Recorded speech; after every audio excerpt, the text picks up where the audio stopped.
Why the Charlie Kirk killing in Utah is not just shocking, it might be the final straw that stops thousands of Canadians from crossing the US border.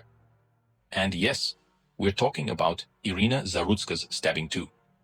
These names, these incidents, they've gone viral and are reshaping how Canadians view travel to the US, drop in car travel almost 37%, air travel down 26% year over year. These figures from summer 2025 signal something deeper than just a bad season. Is fear of political violence and public safety now an issue strong enough to disrupt decades of cross-border movement? Let's break it all down. Cross-border travel from Canada to the US is plummeting.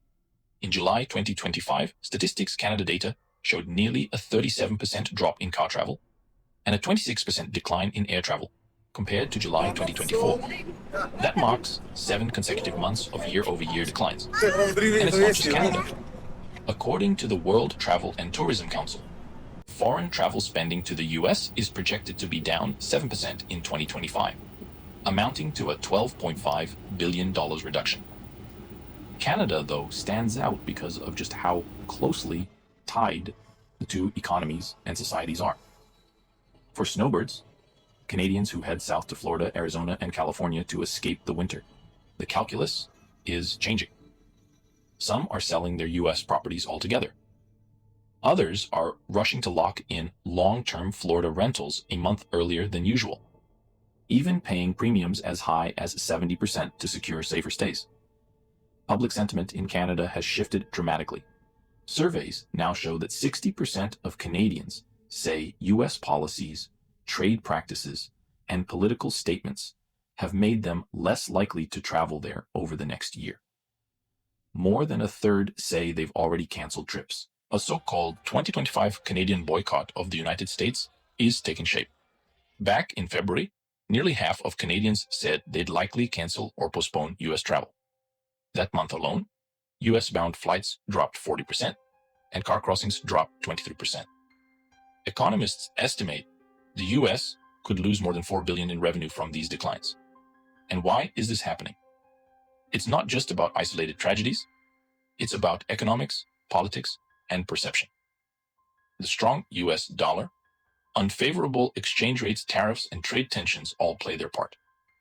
Add in confusing new border requirements, stricter screening, device searches, and unexpected detentions, and travel feels more like a gamble than a vacation.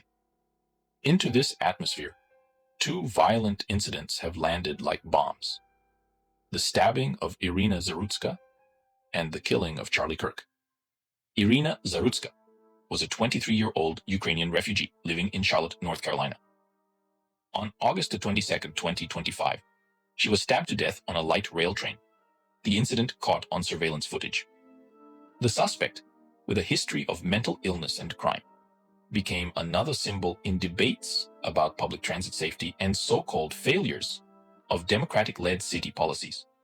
For Canadians who often travel through American cities on transit systems, the murder was terrifying. It reinforced an image of US urban areas as unsafe, unpredictable, and even hostile. Then came September 10th. Charlie Kirk, a conservative activist, media personality, and close ally of Donald Trump, was shot and killed at Utah Valley University. The incident shocked the political world. For Canadians watching from the outside, it underscored a troubling reality. Political violence in the US is not hypothetical. It's real and it's deadly.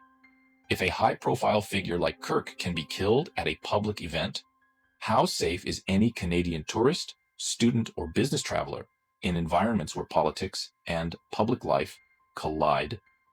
For snowbirds who head to big winter rallies, concerts, or sporting events in states like Florida and Arizona, this kind of violence amplifies fears. For Canadian students considering US universities, Kirk's killing paints a picture of campus spaces as politically volatile and insecure. And for ordinary tourists, these stories raise questions. If this is happening to people on trains and at universities, what are the risks for me? The impact is heightened by media and social media. Graphic footage, endless commentary, and viral posts make these incidents unavoidable. the perception of danger becomes stronger than the statistical reality. In risk perception psychology, this is called the availability heuristic. People judge risks by how easily examples come to mind. Right now, the examples are front-page tragedies. Add in the political context, and you get a dangerous mix.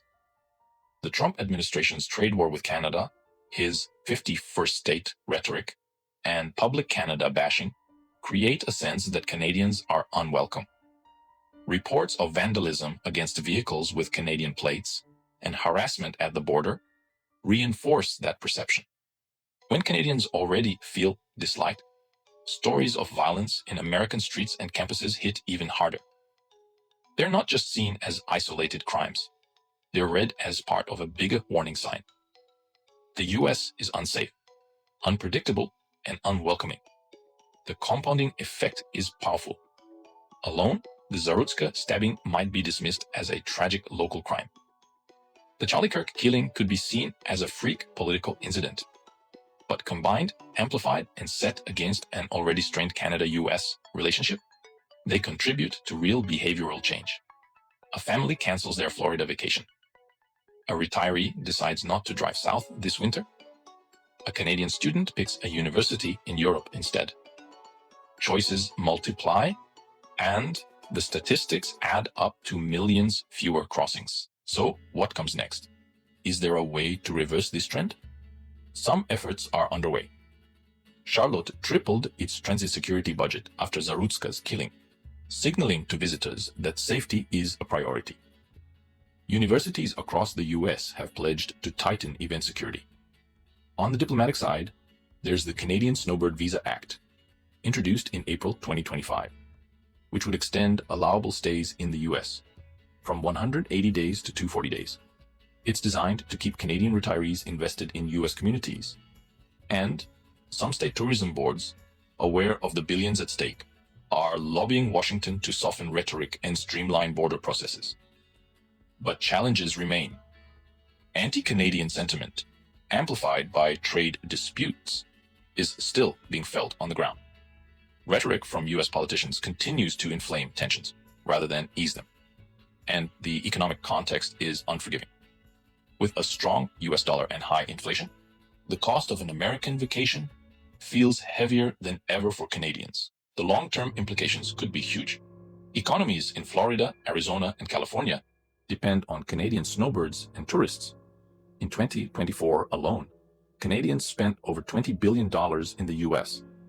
A sustained decline could hollow out real estate markets, reduce restaurant traffic, and weaken seasonal labor economies. Meanwhile, alternative destinations like Mexico and the Caribbean stand to benefit.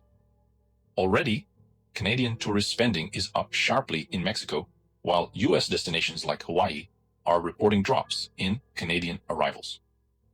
Even within Canada, domestic tourism is seeing a boost as people choose to stay closer to home. For Canadians themselves, the decision isn't just economic, it's about identity and comfort. For decades, cross-border travel was second nature. Millions of Canadians grew up with trips to Disney, shopping in Buffalo, or wintering in Arizona. To rethink all of that means grappling with whether the US still feels like a friendly neighbor, or something else entirely. For travelers, the best advice right now is to stay informed, plan smartly, and balance perception with reality. Violent incidents, though shocking, are statistically rare, yet perception matters. If you do travel, plan routes carefully, avoid risky public transit situations at night, consider private transportation in certain cities, and stay aware of local advisories. For snowbirds, explore long-term rental arrangements, buy good insurance, and make contingency plans. But beyond personal decisions, there's a bigger conversation here. Canadians need to voice their concerns, not just in private, but to policymakers. If anti-Canadian rhetoric, hostile border practices, and public safety fears aren't addressed, the US stands to lose much more than tourist dollars. It stands to lose a key aspect of the deep relationship it has long shared with its northern neighbor. So, what have we learned? The Charlie Kirk killing in Utah and Irina Zarutska's tragic murder in Charlotte may not have happened at the border, but they are reshaping the Canadian travel psyche. Layer on trade tensions, border policies, and growing skepticism, and you get a potent cocktail of fear, frustration, and retreat. Travel is not just about economics. It's about culture, connection, and trust. Right now, that trust is fragile. Will these events mark a temporary decline or the start of a permanent shift away from cross-border travel as we know it? Only time and policy will tell. Like, share, and subscribe if you want more deep dives into Canadian-US relations and how politics shapes our everyday lives. And comment below. Are you reconsidering travel to the US because of safety concerns or politics? Share your story. Don't forget to hit the notification bell. We'll be covering how border policy evolves and whether snowbirds return in the winter of 2025 and beyond.